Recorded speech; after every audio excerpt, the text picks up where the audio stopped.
Komisi Pemberantasan Korupsi menyatakan tidak menutup kemungkinan untuk memanggil Presiden ke-7 RI Joko Widodo sebagai saksi dalam kasus dugaan korupsi. Juru bicara KPK Budi Prasetyo menyampaikan bahwa pemanggilan saksi termasuk Jokowi akan ditentukan berdasarkan kebutuhan penyidikan. Ya, jadi gini, pemeriksaan itu dibutuhkan manakala kemudian memang diperlukan, kemudian ada relevansi dengan perkaranya, ya, kemudian dikaitkan bahwa penyidik memang membutuhkan keterangan itu untuk melengkapi, gitu. Tapi itu tidak serta merta juga, gitu. Artinya semua pasti ada kajiannya, gitu ya. Artinya kajiannya itu, dari satu saksi ini sebenarnya sudah cukup, gitu. Karena apa?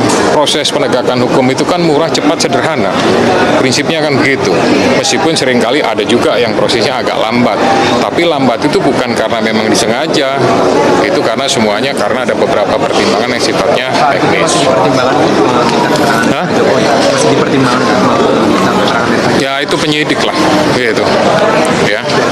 Perihalnya segera usut tuntas dugaan korupsi Saudara Joko Widodo dan keluarganya. Sebagaimana termaktub dalam Undang Dasar 45 bahwa setiap warga negara memiliki kedudukan yang sama dalam hukum dan pemerintahan sesuai dengan pasal 27 ayat 1 Undang Dasar 45. Atas dasar itu, kami bermaksud mengingatkan kembali kepada KPK agar dalam penegakan hukum untuk memberantas korupsi tidak tebang pilih, tidak tumpul ke atas dan tajam ke bawah. Siapapun sama di muka hukum, termasuk mantan Presiden Joko Widodo dan keluarganya. Itu juga kami memberikan dukungan untuk tuan rumah Piala Dunia waktu itu. Dan juga setelah makan siang, waktu itu saya ingat betul ada pembahasan dari Perdana Menteri ini menawarkan kepada Indonesia apa saja yang harus dilakukan. Dikit lagi Pak, bentar. Depan Pak. Selamat siang semuanya, Assalamualaikum warahmatullahi wabarakatuh. Kami dari Nurani 98 dan ini teman-teman semua, saya bersama teman-teman ada Rangkuti, Antonio Danar, ada Wakil Kamal dan Prarastejo, Lukbowo dan lain-lain. Sebetulnya banyak sekali teman-teman 98 yang masih berada dalam garis Nurani 98. Kami sengaja dengan niat tulus ikhlas untuk kepentingan bangsa dan negara hadir kembali ke KPK untuk, saya mungkin sudah ke-5 kali ya datang ke KPK untuk hari ini untuk meminta agar KPK kembali menelaah atau membuka laporan saya sebelumnya, yaitu tahun 2022 dan tahun 2024. Karena tentang dugaan korupsi nepotisme dan tindak pidana pencucian uang yang dilakukan oleh Joko Widodo dan keluarganya.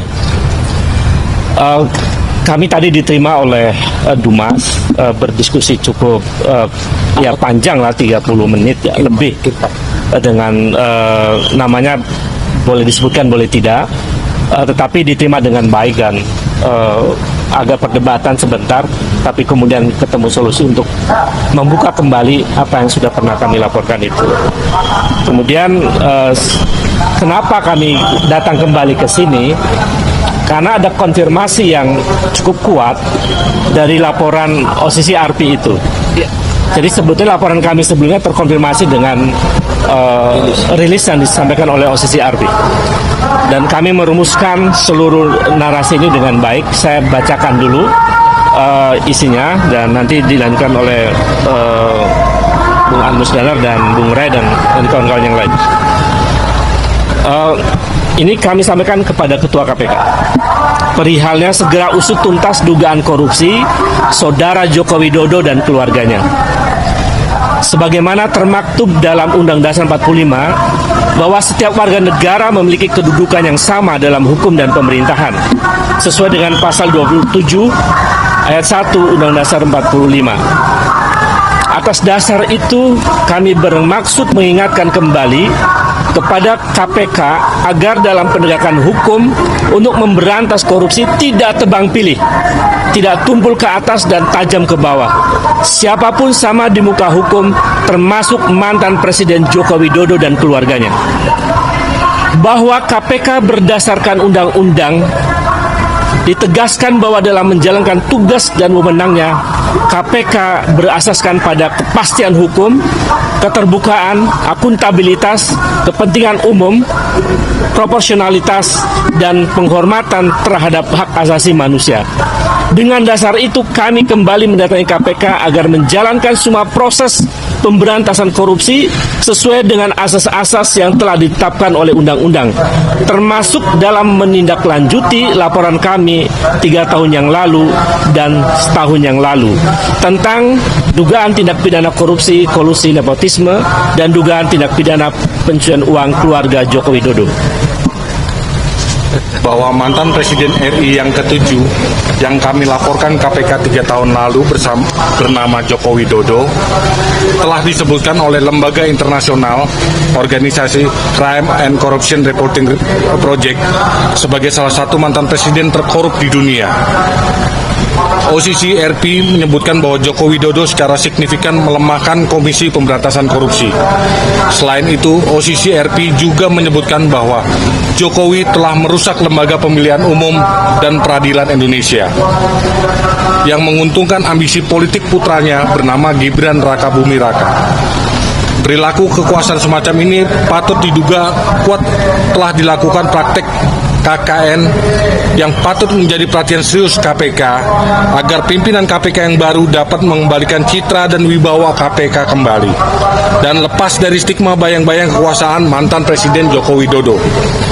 Berdasarkan hal-hal itu, kami pada Selasa 7 Januari 2025 kembali datang ke KPK untuk menyatakan bahwa 1. Menyayangkan pernyataan KPK yang tidak secara tegas menyatakan akan mengusut dugaan korupsi Joko Widodo maupun keluarganya.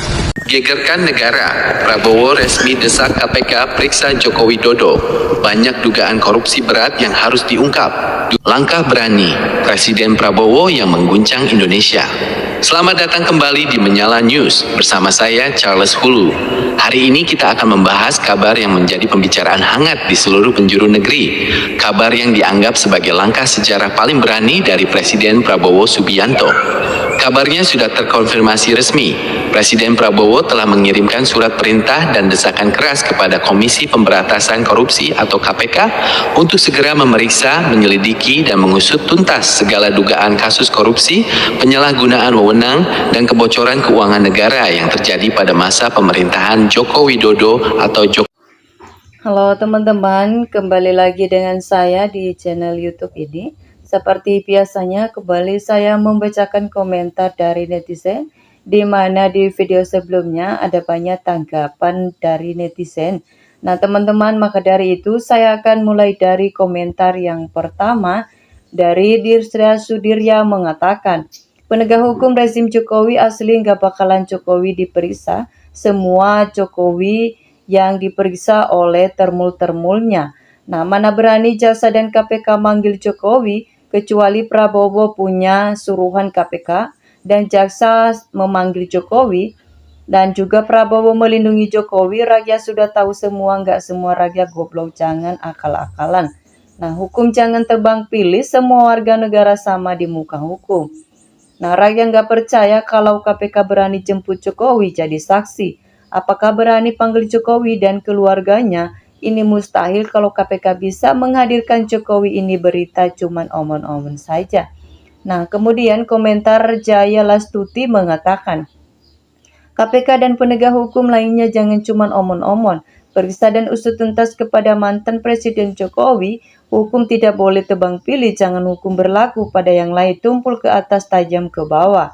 Nah, takutnya cuman gerakan doang menuju 2 periode, kalau belum diusut sebelum pemilu berarti cuman gebrakan bohong-bohong untuk 2 periode. Nah, Presiden Bapak Prabowo, rakyat bersuara sedang menunggu apa yang sudah dijanjikan sama Bapak Presiden Prabowo. Omong kosong semua itu karena pertimbangan takut menangkap pejabat yang korupsi.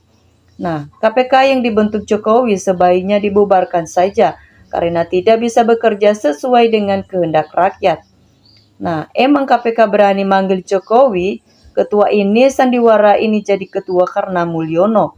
Gak akan berani orang baik tidak jadi pengkhianat.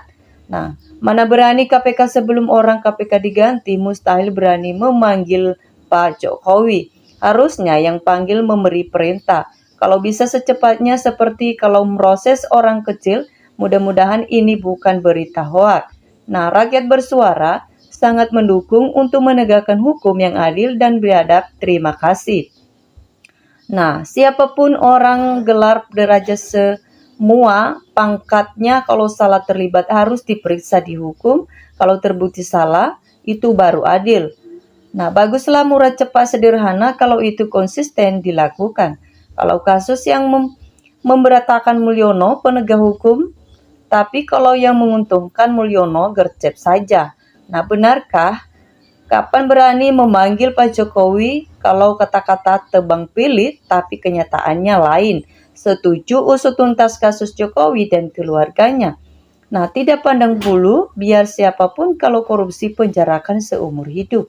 Karena sudah beberapa kali dibahas Jokowi, sampai 5 orang menyebut nama Jokowi, tapi semua pengadilan dan KPK tidak bisa menghadirkan sebetulnya.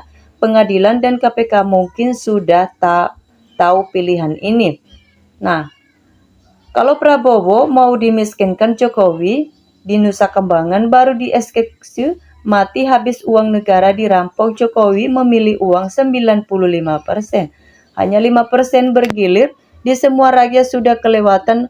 Paling memalukan Jokowi memiliki tambang 1000, bahkan lebih, mengawali dijual mobil, dirampok jalan serata, api rampok, masih bentayang lainnya. Paling memalukan bahkan sedunia. Nah, kemudian dari Rumali mengatakan, kami rakyat menunggu keberanian KPK untuk memanggil Jokowi. Nah, KPK betul harus melindungi, yang penting pandai-pandai berkelit. Hukum kalian untuk semua, kami sebagai rakyat hanya kata omong-omong saja. Nah, suatu kebanggaan bagi kami sebagai rakyat, bahkan jasa dari sekian banyak kasus korupsi yang selalu menyebutkan nama Jokowi. Maka seharusnya KPK sudah harus bergerak, bukan hanya kompres saja. Nah, teman-teman, kemudian dari Jularmi mengatakan, kalau jaksa dan hakim cinta NKRI sesuai dengan sumpahnya, maka tidak ada alasan untuk Jokowi untuk tidak hadir di pengadilan. Tak yakin rasanya panggil Jokowi, apakah ada manusia mau jujur di pengadilan. Nah, alasan KPK tidak berani periksa Jokowi, tidak usah berdalih aneh, rakyat sudah cerdas, sehingga KPK berdalih apa saja rakyat sudah muak. Nah, mungkin KPK sudah dikondisikan geng Solo. Kapan wanita wong gedabrus? Nah, cepat, murah, sederhana itu kalau sama rakyat kecilku, sama Jokowi mana berani, benci semua. Nah, setuju Pak, selesaikan koruptor sekeluarga. Ini tetap tegakkan hukum dan keadilan di negeri ini. Salam NKRI. Nah, kemudian dari Nurdin mengatakan, ini sudah waktunya KPK bertindak demi rakyat Indonesia. Menjadi makmur karena orang ini yang sudah dibiarkan menjadi sudah. Jokowi dan si Luhut itu juga harus diperiksa KPK. Gak usah takut menegakkan keadilan. Adili semua para koruptor, jangan hanya orang kecil saja. Murah, cepat, sederhana. Memang betul Pak, tetapi jika dibutuhkan demi tegaknya keadilan, saksi yang bersangkutan harus dihadirkan. Itu namanya hukum berlaku lagi semua orang, apalagi ancaman hukumannya berat. Rakyat jangan diam, nelpakan, hanya rakyat yang bisa bersama-sama turun bersama Jokowi. Nah, PKI gaya baru, penipu licik, pintar berpura-pura. Bagusnya rakyat bersatu, demo besar-besaran, paksa KPK untuk memeriksa Jokowi. Nah, KPK omon-omon, kapan gak berani ketua KPK yang masih Jokowi mau macam Jokowi, udahlah bubarkan aja. Gak penting nanganin Jokowi aja gak berani mau nanganin korupsi. Jangan senang dulu, jangan berharap terlalu banyak KPK agar tidak terlalu kecewa nantinya. Meskipun benar undang-undang mengatakan bahwa setiap warga negara berkedudukan sama di mata hukum. KPK itu milik siapa? Hanya Allah yang tahu. Nah, hidup Bapak Prabowo, jangan pernah takut rakyat mendukungmu demi NKRI. Nah, teman-teman, kemudian dari Siti Mihyani mengatakan, Pak Prabowo takut dengan polisi, takut sama Jokowi, jadi nggak mungkin Jokowi diadili. Nah, Jokowi, mantan presiden ke-7 adalah perampok yang harus jangan mungkin-mungkin. Nah, Jokowi dan keluarganya pantas dipenjara. Kami rakyat menunggu keberanian para penegak hukum untuk memanggil Jokowi kalau berani karena sudah tersandera. Mantap dengan sikap pernyataannya. Ayo tunjukkan di NKRI punya hukum bukan punya KKN. Ini baru pemimpin yang hebat demi kebenaran tanpa pandang bulu. Selidiki dengan tuntas yang berkaitan perjanjian kontrak proyek besar. Nah, teman-teman, itu adalah tanggapan dari netizen di video sebelumnya yang sudah teman-teman tonton. Jika memiliki tanggapan yang lain, mari teman-teman tulis di kolom komentar. Sekian video kali ini, salam hangat NKRI harga mati.